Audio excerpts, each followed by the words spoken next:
Sonia, tes o exercicio 5 feito?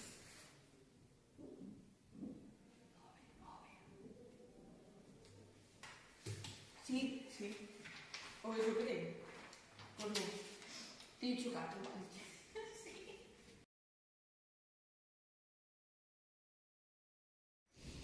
A narcolepsia é unha enfermedade neurolóxica que se caracteriza por unha somnolencia diurna excesiva e alteracións no sono REM. Esta patoloxía ten un diagnóstico tardío de uns 6 a 10 anos incluídos, desde que comezan a aparecer os primeiros síntomas.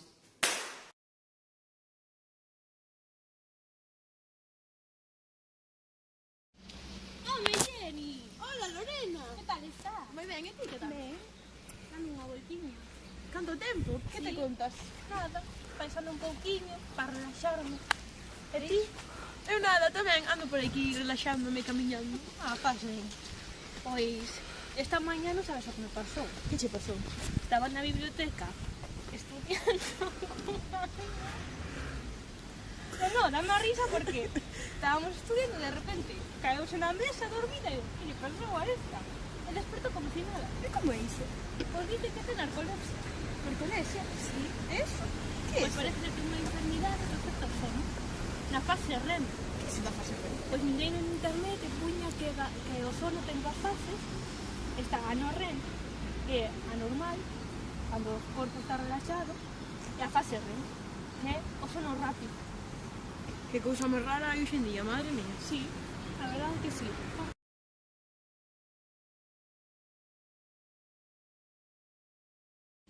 Eu teño moi parecido, En que cor? En negro. Mira a Sonia. Hola Sonia, está Jenny. Hola! Esa é a rapazada que che falei esta mañá. Pois sí, iso é posible.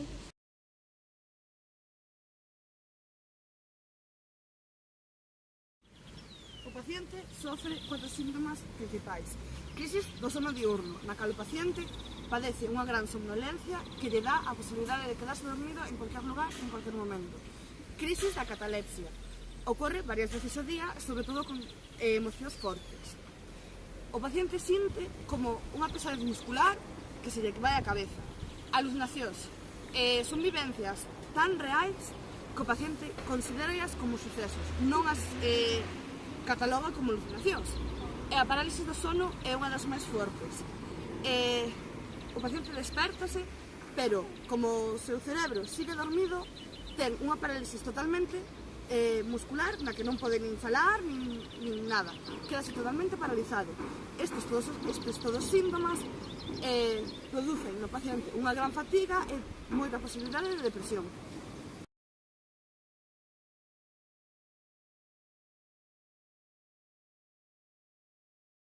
O tratamento debe ser personalizado para cada persoa. Para controlar a sonolencia, utilízanse estimulantes para o sistema nervioso central. Utilízanse antidepresivos para paliar a cataplexia. Necesítase ter un hábito do sono sano e continuo. Outro dos hábitos necesarios para paliar a narcolepsia é o exercicio.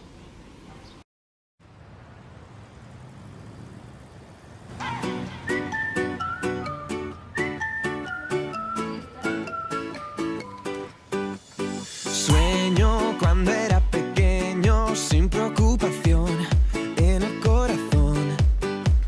Sigo viendo aquel momento, se desvaneció, desapareció. Ya no te creo, ya no te deseo. Solo te veo, solo te deseo.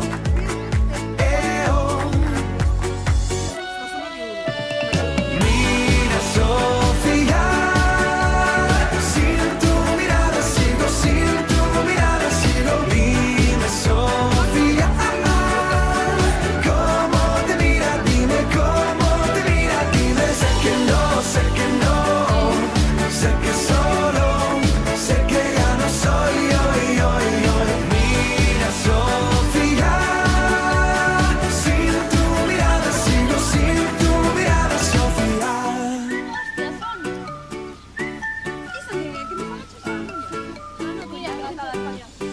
Dices que éramos felices, todo ya pasó. Con eso.